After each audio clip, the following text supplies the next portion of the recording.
지금으로부터 약 2500년 전 인류 문명의 기초를 놓은 사람들이 있었습니다. 민주주의를 발명하고 철학을 꽃피우고 건축과 예술의 새 지평을 연 바로 그 사람들. 그런데 그들의 침실 안팎을 들여다보는 순간 우리가 알던 위대한 그리스의 이미지는 순식간에 무너져 내립니다. 현대의 잣대로는 도저히 납득이 안 되는 관행들, 지금 이 시대에 꺼냈다간 큰일 날 이야기들이 당시엔 너무나 자연스러운 일상이었거든요. 과연 그들은 어떤 방식으로 살았을까요? 지금부터 하나씩 파헤쳐 보겠습니다. 고대 그리스가 현대 문명에 얼마나 깊은 영향을 미쳤는지는 굳이 설명이 필요 없을 정도죠. 삼권 분립의 씨앗이 된 민주정치, 논리적 사고의 뿌리가 된 철학, 심지어 도시 곳곳에 깔린 상하수도 시스템까지 우리가 당연하게 누리는 문명의 상당 부분이 그리스에서 출발했습니다. 그런데 딱 하나, 현대까지 이어지지 않은 게 있어요. 바로 그들의 연애관과 성적 가치관입니다. 지금 우리가 떠올리는 로맨스, 그러니까 한 사람을 깊이 사랑하고 그 감정을 오롯이 나누는 방식, 고대 아테네인들에게 이건 꽤 낯선 개념이었습니다. 당시 아테네에서는 남성이든 여성이든 가리지 않고 자유롭게 관계를 맺는 것이 사회적으로 완전히 용인되는 분위기였거든요. 오늘날처럼 나는 이 사람만 사랑해라는 식의 배타적 연애 문화는 존재하지 않았던 겁니다. 특히 성인 남성이 자신보다 어린 남성을 후원하면서 동시에 육체적 관계를 유지하는 것, 이게 당시엔 딱히 숨겨야 할 일도 아니었습니다. 오히려 일종의 관습처럼 받아들여졌죠. 현대인의 눈으로 보면 충격적이지만 그들에게는 그냥 일상이었던 겁니다. 지금 우리가 당연하다고 여기는 연애의 기준이 사실은 역사적으로 꽤 최근에 만들어진 것일 수도 있다는 걸 새삼 느끼게 되는 대목이에요.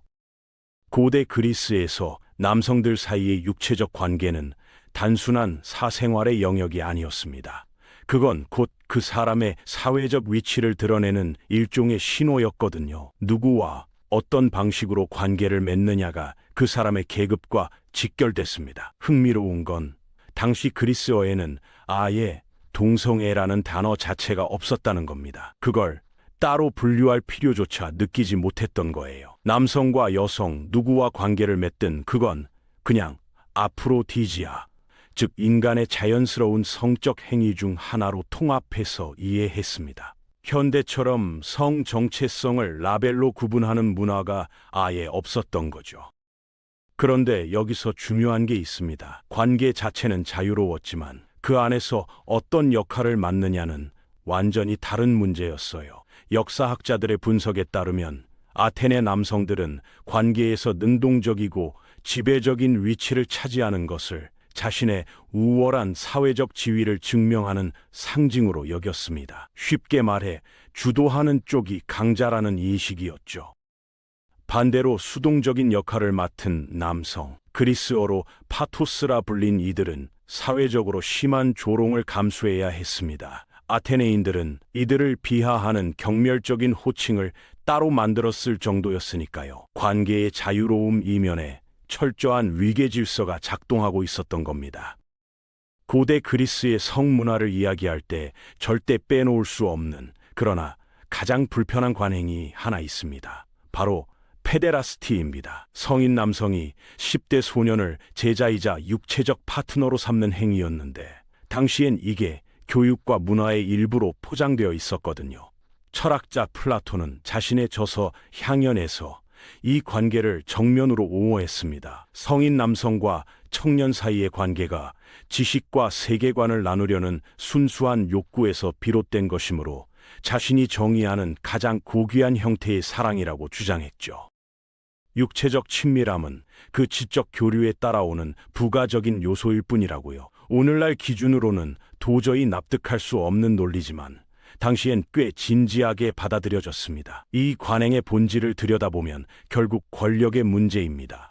관계 안에서 수동적인 파트너의 감정이나 만족은 거의 고려 대상이 아니었어요. 오직 지배적인 위치에 있는 사람의 욕구를 채우는 것이 목적이었으니까요. 지식 전수라는 명분 뒤에 철저한 지배와 복종의 구조가 숨어 있었던 겁니다.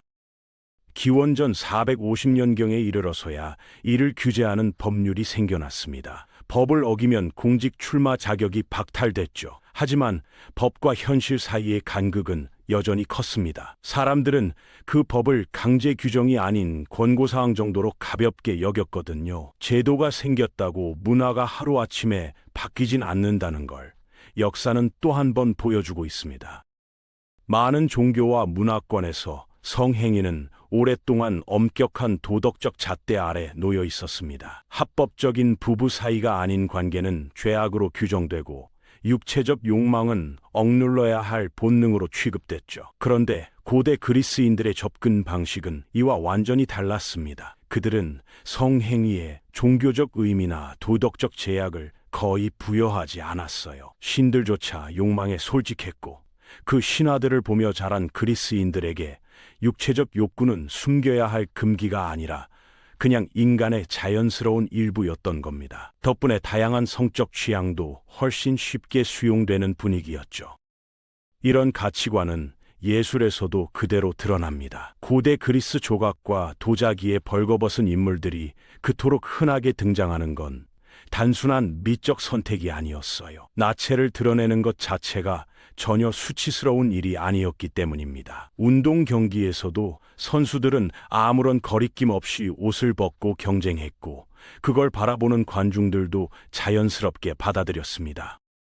공공연극 무대도 마찬가지였습니다. 오늘날이라면 당장 성인 전용 딱지가 붙을 법한 매우 노골적인 장면들이 대중 앞에서 아무렇지 않게 공연됐거든요. 남녀노소가 함께 관람하는 자리에서요. 지금 우리의 기준으로는 충격적이지만 그들에게 인간의 육체와 욕망은 예술과 일상 속에서 당당히 향유해야 할 삶의 일부였습니다.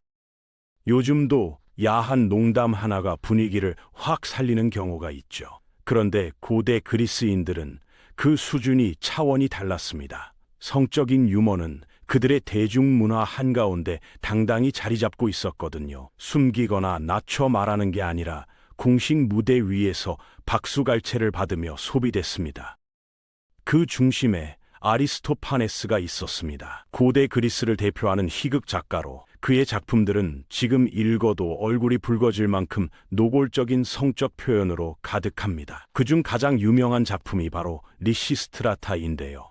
줄거리가 꽤 기발합니다. 끝날 기미가 보이지 않는 펠로폰네소스 전쟁에 지친 아테네 여성들이 전쟁을 멈추기 위해 남성들을 상대로 집단 성관계 파업을 선언한다는 내용이거든요. 무기도 군대도 아닌 바로 그걸로 전쟁을 끝내겠다는 발상 자체가 이미 파격이죠.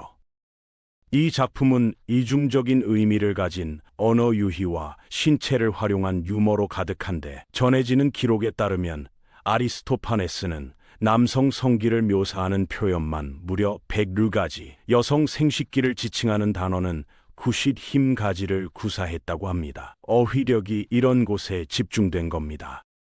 거리도 다르지 않았습니다. 당시 그리스 전역의 건물 벽과 길거리에는 오늘날 공중 화장실 칸막이에서나 볼 법한 노골적인 낙서들이 넘쳐났거든요. 2500년이 지났어도 인간의 본능은 크게 달라지지 않은 모양입니다. 길을 걷다가 커다란 남성 성기가 조각된 석상과 마주친다면 어떨 것 같으세요? 현대인이라면 당황해서 눈을 돌리겠지만 고대 그리스인들에게 이건 그냥 익숙한 동네 풍경이었습니다. 심지어 길을 안내하는 표지판 역할을 했거든요.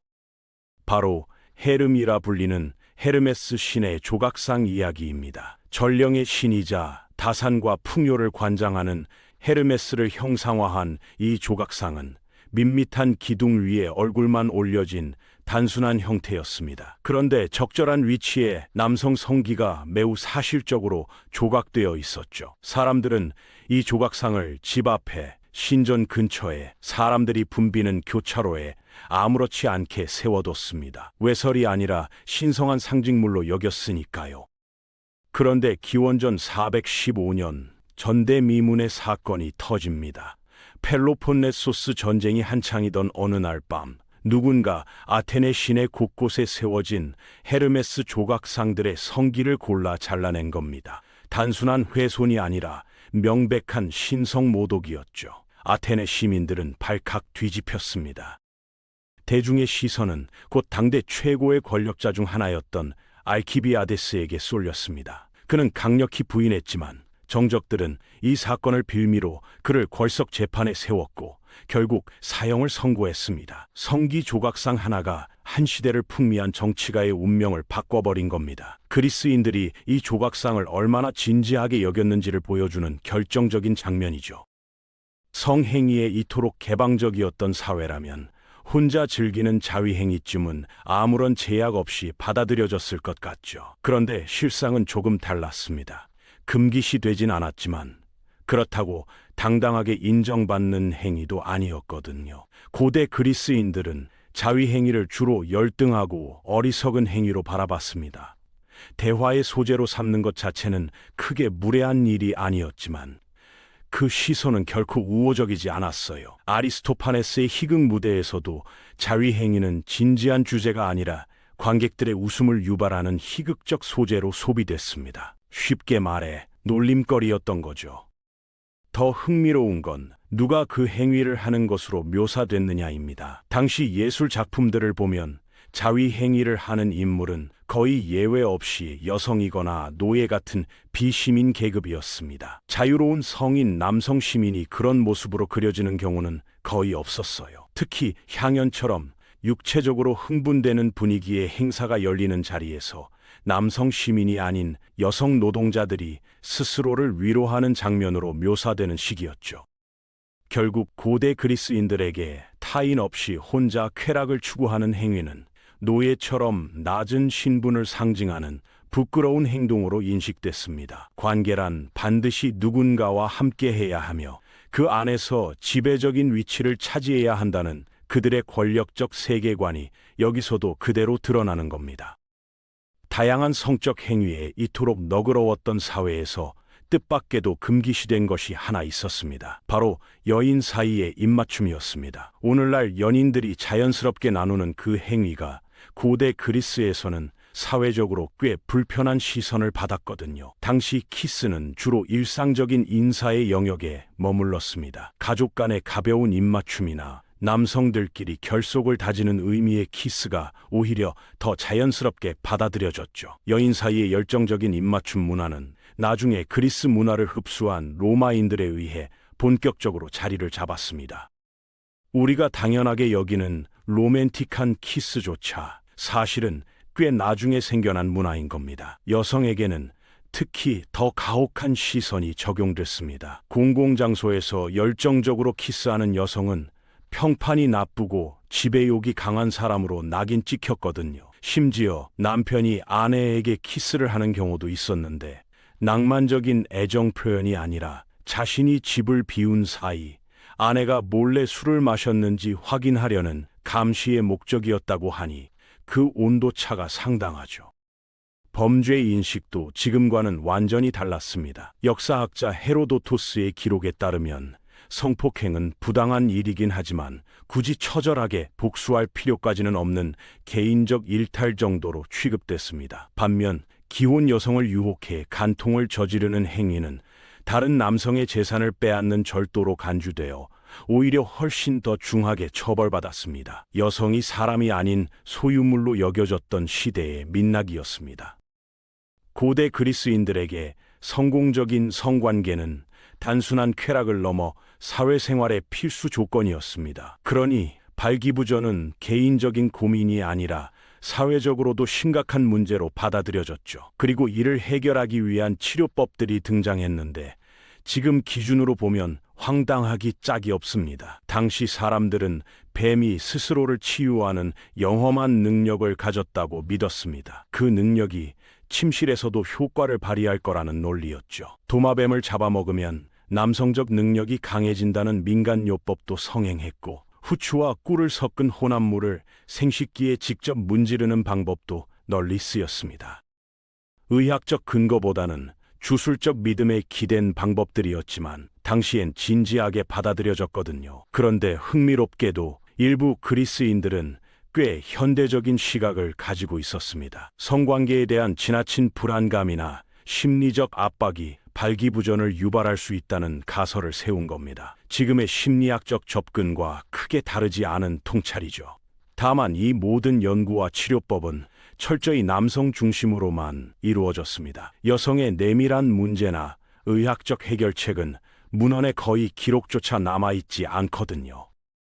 성매매 문화도 흥미롭습니다. 아테네에서 성을 파는 일은 남녀 모두에게 합법적인 직업이었지만 일반 가정 여성들은 외출조차 자유롭지 못했습니다. 반면 국가가 운영하는 매음굴의 노예나 거리의 성노동자들은 역설적으로 이동의 자유가 더 보장됐죠. 그중 최고 지위였던 고급 코르티자는 문학적 소양과 재치, 아름다운 외모를 모두 갖춰 권력자들과 어깨를 나란히 하기도 했습니다. 우리는 지금 사랑이라는 단어 하나로 너무 많은 것을 표현하고 있습니다. 부모에 대한 감사, 연인에 대한 열정, 오랜 친구에 대한 신뢰, 심지어 좋아하는 음식에 대한 호감까지 전부 사랑해라는 말 한마디로 뭉뚱그려 버리죠. 그런데 고대 그리스인들은 이 방식을 절대 용납하지 않았습니다. 그들은 감정을 정밀하게 해부했습니다. 사랑의 종류마다 고유한 이름을 붙이고 각각을 관장하는 신까지 따로 배정했거든요. 예를 들어 아프로디테는 육체적이고 친밀한 남녀의 사랑을 관장했는데 이 여신의 이름에서 최음제를 뜻하는 현대어 아프로디지악이 유래했습니다.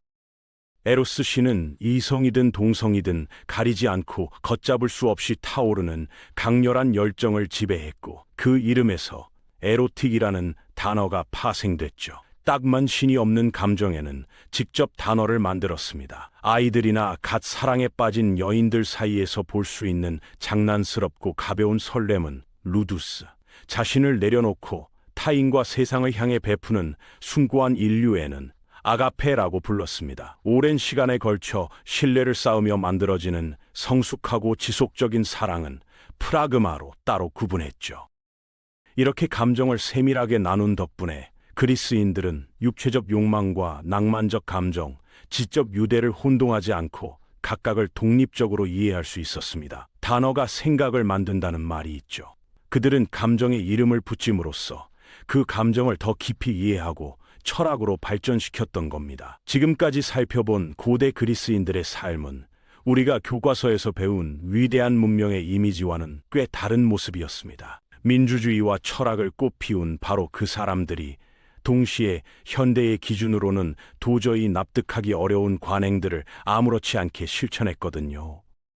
하지만 이걸 단순히 미개한 과거로 치부하기엔 우리가 놓치는 게 너무 많습니다. 사랑을 세밀하게 분류하고 감정에 정확한 이름을 붙이려 했던 그들의 태도는 오히려 현대인보다 훨씬 깊이 인간의 내면을 들여다보려 했다는 증거니까요. 우리가 당연하다고 여기는 가치관들이 사실은 역사적으로 만들어진 것임을 그들의 삶은 조용히 일깨워 줍니다. 여기까지 오늘 준비한 영상은 끝났습니다. 다음 시간에 다른 영상으로 찾아뵙겠습니다. 감사합니다.